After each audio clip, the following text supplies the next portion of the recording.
On se retrouve les CM1 pour la deuxième partie de la leçon sur la phrase et on va parler des types de phrases. Alors il existe 4 types de phrases: déclaratives, interrogatives, exclamatives et impératives.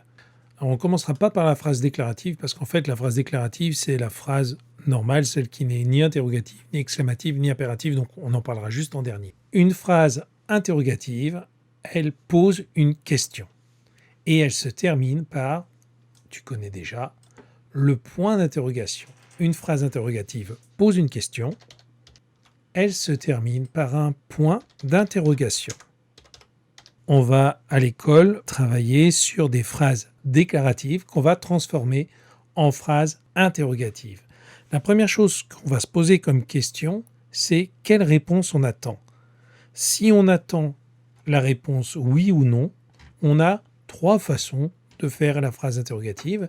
Et si on attend autre chose que oui ou non, on va utiliser des mots interrogatifs. 3 façons de poser une question si on attend la réponse oui ou non. Première façon de faire, la plus simple, on rajoute simplement un point d'interrogation. Il va à la piscine. Il va à la piscine ? Point d'interrogation. Tu peux utiliser est-ce que. Est-ce que, il faut savoir l'écrire par cœur. Il va à la piscine. Est-ce qu'il va à la piscine ? Et on n'oublie pas le point d'interrogation. On peut aussi inverser le sujet et le verbe. Il va à la piscine. Alors évidemment, on ne peut pas dire va-il à la piscine parce qu'on ne peut pas le prononcer. On va rajouter un t pour prononcer correctement. Et on va écrire va-t-il à la piscine. Va, petit tiret, til à la piscine. Et là aussi, point d'interrogation. Si on attend une réponse différente que oui ou non, on va utiliser un mot-outil interrogatif. Il va à la piscine à 16h, on se pose la question sur quand va-t-il à la piscine ? Quand va-t-il à la piscine ? Point d'interrogation.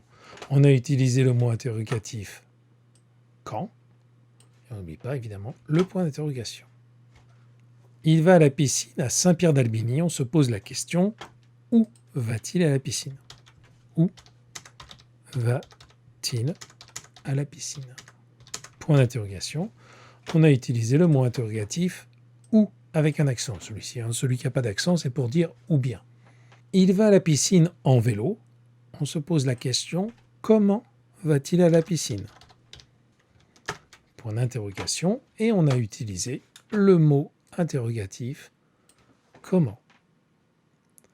Il va à la piscine parce qu'il a chaud.